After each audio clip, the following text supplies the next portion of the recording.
Honda SP125 আপনারা এখন পেয়ে যাচ্ছেন full digital meter. Digital meter বললে ভুল হবে, এটার মধ্যে ব্যবহার করা হয়েছে TFT মিটার এবং আগের ভেরিয়েশনের থেকে বডি ডিজাইন, হেডলাইটের ডিজাইনেও পরিবর্তন আনা হয়েছে।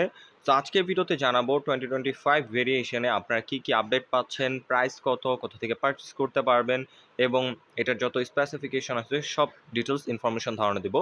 তাই অবশ্যই ভিডিওটি প্রথম থেকে শেষ পর্যন্ত কন্টিনিউ করুন। আর আমাদের চ্যানেলে নতুন দর্শক থাকলে অবশ্যই আমাদের চ্যানেলটি এখনই সাবস্ক্রাইব করে পাশে আসা বেল আইকনটি প্রেস করে দিন। ওকে, এখন আমি এটার কিটা দেখাই। নর্মাল কি রয়েছে, এক্সট্রাঅর্ডিনারি কিছুই না। রেগুলার বাইকগুলোর মধ্যে আমরা যে কিগুলো দেখে থাকি সেটাই। সো আমরা কি হোলটা এখানে দেখতে পাচ্ছেন, কি হোলের চাবিটা দেওয়ার সাথে সাথে এখানে ফ্রন্টের এলইডি হেডলাইটটা অন হয়ে যায় এবং দুই সাইডের ডিআরএলটা দেখতে পাচ্ছেন চেঞ্জ করা হয়েছে, নতুন ডিজাইনের ডিআরএল আনা হয়েছে এবং এটার ফ্রন্ট লুকসটা আগের থেকে অনেক বেশি সুন্দর রাখা হয়েছে। আপনার কি মতামত এটার ফ্রন্ট লুকস নিয়ে অবশ্যই কমেন্ট করে জানাবেন। আমার কাছে আগের থেকে যথেষ্ট ভালো লাগতেছে। নন ফ্লেক্সিবল হ্যালোজিং ইন্ডিকেটর পাচ্ছেন এবং গ্রাফিক্সটা দেখতে পাচ্ছেন নেভি ব্লুর মধ্যে নিয়ন এবং অ্যাশের কম্বিনেশনে রাখা হয়েছে। এখানে টেলিস্কোপিক সাসপেনশন পাচ্ছেন, মাডগার্ডটা পেয়ে যাচ্ছেন এবং ব্রেকিং সিস্টেম হিসাবে আপনারা পাচ্ছেন 240 মিলিমিটার ডিস্ক ব্রেক রয়েছে, নিশিনের সিঙ্গেল পিস্টন ব্রেক ক্যালিপার, এখানে 2 পিস্টন ব্রেক ক্যালিপার নাই। আর এটার মধ্যে রয়েছে CBS কম্বাইন্ড ব্রেকিং সিস্টেম। এটার কাজটা হচ্ছে আপনার পেছনের ব্রেকটা প্রেস করলে অটোমেটিকলি 60-40 রেশিওতে কম্বাইন্ড ব্রেক হবে। আর এখানে MRF এর 80 সেকশনের টায়ারটা পেয়ে যাচ্ছেন, ফ্রন্টে অ্যালয় রিম রয়েছে, নিশিনের সিঙ্গেল পিস্টন ব্রেক ক্যালিপারটা রয়েছে, এর আগেও বলেছি আমি। আর এই ব্রেক ক্যালিপারের কোয়ালিটি যথেষ্ট ভালো। নিশিন খুবই নামি দামি একটা ব্র্যান্ড, তাদের ব্রেক ক্যালিপারের কোয়ালিটি খুবই ভালো হয়, ওয়ার্ল্ড ওয়াইড তারা খুবই জনপ্রিয় একটা ব্র্যান্ড। আর নিশিনের 2 পিস্টন ব্রেক ক্যালিপার দিলে এখানে ভালো হতো, বাট এখানে সিঙ্গেল পিস্টন ব্যবহার করছে। আর ফুয়েল ট্যাঙ্কের এই সাইড থেকে যদি দেখাই, গ্রাফিক্সটা অনেক বেশি গর্জিয়াস রাখা হয়েছে। এখানকার বডি কিট, ফুয়েল ট্যাঙ্কের কিট সেম আগের ভেরিয়েশনের মতোই রয়েছে, বাট কালার কম্বিনেশনটা এখানে আপনার পরিবর্তন পাচ্ছেন। আর ইঞ্জিন নিয়ে যদি কথা বলি, ইঞ্জিনটা আগের ভেরিয়েশনের মতোই রয়েছে, সেম টু সেম। অবশ্যই একটু রিফাইন্ড থাকবে, বাট ইঞ্জিনের পাওয়ার আউটপুট, স্মুথনেস এবং throttle response, ready pick up যথেষ্ট ভালো পাচ্ছেন এবং সেম টু সেম আগের মতোই রয়েছে। ইঞ্জিনটা কোনো প্রকার পরিবর্তন পাচ্ছেন না। আর আমি যদি একটু দেখাই দিই, দেখতে পাচ্ছেন এই যে আগের ভেরিয়েশনেরটা ইঞ্জিন হলো, এটা আগের ভেরিয়েশনের এবং এটা নতুনটা। সো দেখতে পাচ্ছেন কোনো প্রকার পরিবর্তন নাই। আর এখানে আপনারা যেহেতু এফআই রয়েছে, এটা হলো PGM এফআই পাচ্ছেন, মাইলেজটা এটা থেকে বেটার পাবেন। এখানে আমরা এফআই হলে বিভিন্ন বাইকের খেয়াল করে দেবেন যে কিক স্টার্টের সিস্টেম থাকে না, বাট এটার মধ্যে আপনারা কিক স্টার্টের সিস্টেমটাও পেয়ে যাচ্ছেন। আপনার ব্যাটারিটা যদি কখনো নষ্ট হয়ে যায়, ইজিলি কিক স্টার্টের সাহায্যে স্টার্ট করে রাইড করতে পারবেন, কোনো সমস্যা হবে না। এবং রেয়ার সাসপেনশন হিসাবে আপনারা এখানে পেয়ে যাচ্ছেন হাইড্রোলিক অ্যাডজাস্টেবল সাসপেনশন, এটার ফিডব্যাকে যথেষ্ট ভালো। আর সিট নিয়ে যদি কথা বলি, এখানে সিঙ্গেল একটা হোয়াইট সিট পেয়ে যাচ্ছেন, সিটটা যথেষ্ট সফট এবং খুবই কমফোর্টেবল। এই সিটটা আগের ভেরিয়েশনের মতোই রয়েছে, কোনো প্রকার সিটে পরিবর্তন পাচ্ছেন না। আর ওভারঅল এটার বডি ডিজাইনটা দেখতে পাচ্ছেন আগের মতোই রয়েছে, বাট এলইডি হেডলাইটের ডিজাইনটা পরিবর্তন করা হয়েছে। ফুয়েল ট্যাঙ্কের কিট এবং রিয়ারের কিট যেগুলো রয়েছে আগের ভেরিয়েশনের মতোই। আর ক্রোম ফিনিশিংয়ে অ্যাডজাস্ট একটা রয়েছে, ড্রাম ব্রেক পেয়ে যাচ্ছেন, 100 সেকশনের টিউবলেস টায়ারটা পেয়ে যাচ্ছেন আগের ভেরিয়েশনের মতোই। এটা গ্রিপ আপনার যথেষ্ট ভালো পাচ্ছেন। আর সাসপেনশনটা খেলে দেখতে পাচ্ছেন। আর এখানে MRF এর টায়ার রাখা হয়েছে। আর এই সাইডেরও যে গ্রাফিক্সগুলো দেখতে পাচ্ছেন খুবই সুন্দর। আর এখানে রাখা হয়েছে SP160 টেল লাইটটা, এলইডি টেল লাইট এখানে পেয়ে যাচ্ছেন। আগের SP125 হ্যালোজিং টেল লাইট ছিল। পিলনের জন্য গ্রাফবিল দেখতে পাচ্ছেন, এই সাইডে লেডিস ফুটরেস এবং বিল্টিং সারিগাট রয়েছে এবং এইখানে side stand engine cut off সেন্সরটা রয়েছে। আপনার সাইড স্ট্যান্ডটা যদি নামানো থাকে আর ইঞ্জিনটা যদি গিয়ারে থাকে তাহলে কোনোভাবে ইঞ্জিনটা স্টার্ট হবে না।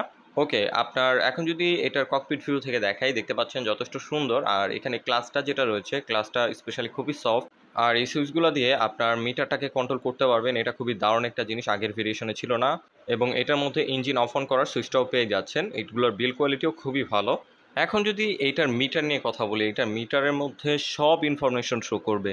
এই মিটার মধ্যে কি নেই, এটার মধ্যে ডিজিটালি গিয়ার ইন্ডিকেটর তো অবশ্যই শো করবে, স্পিডও মিটার রয়েছে, RPM মিটার রয়েছে, ক্লক রয়েছে এবং মিটারের ভিজিবিলিটিও খুবই ভালো। অনেক বড় সাইজের একটা মিটার রাখা হয়েছে, আর এটা হলো TFT মিটার।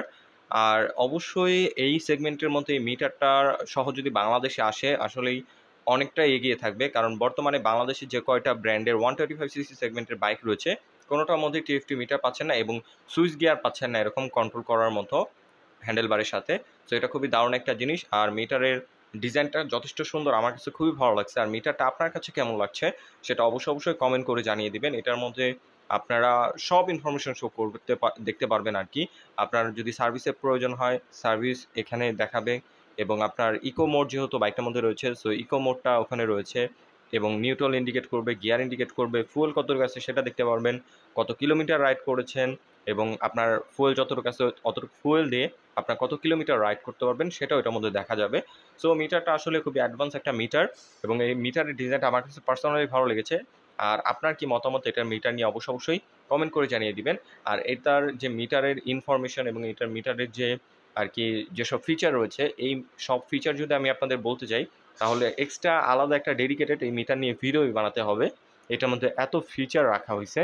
এই লেটেস্ট ভার্সনের 2025 এডিশনের SP125 এই বাইকটার মধ্যে আপনারা এই মিটারটা পরিবর্তন পাচ্ছেন, সুইচ গিয়ারগুলো পরিবর্তন পাচ্ছেন, হেডলাইটের ডিজাইনটা পরিবর্তন করা হয়েছে আর টেল লাইটের ডিজাইনটা পরিবর্তন করা হয়েছে। বডি ডিজাইনের ক্ষেত্রে আর কোনো জায়গায় আপনারা পরিবর্তন পাচ্ছেন না। আর এটার মধ্যে আপনার ইকো মোড পাচ্ছেন এবং অনেক ফিচার এটার মধ্যে অ্যাড করা হয়েছে মিটারে।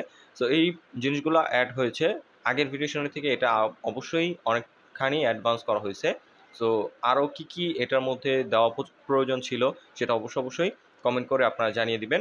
এখন আপনারা অনেকেই কমেন্ট করতে পারেন যে বাংলাদেশে ব্যাগটা কোথায় পাওয়া যাবে। এখনও বাংলাদেশে ব্যাগটা লঞ্চ হয় নাই, এখনও ইন্ডিয়াতে লঞ্চ হয়েছে মাত্র। এটা আপনার মোটামুটি 2025 সালের শেষ দিকে অথবা 26-এর শুরুর দিকে হয়তো বাংলাদেশে দেখতে পারেন। আর বাংলাদেশে আসলে বাইকটার প্রাইস মোটামুটি 1,75,000 বা 80,000-এর মতো হতে পারে। আপনার কি মতামত, এটা কত হতে পারে বা কত হলে ভালো হবে সেটা অবশ্যই কমেন্ট করে জানিয়ে দিবেন।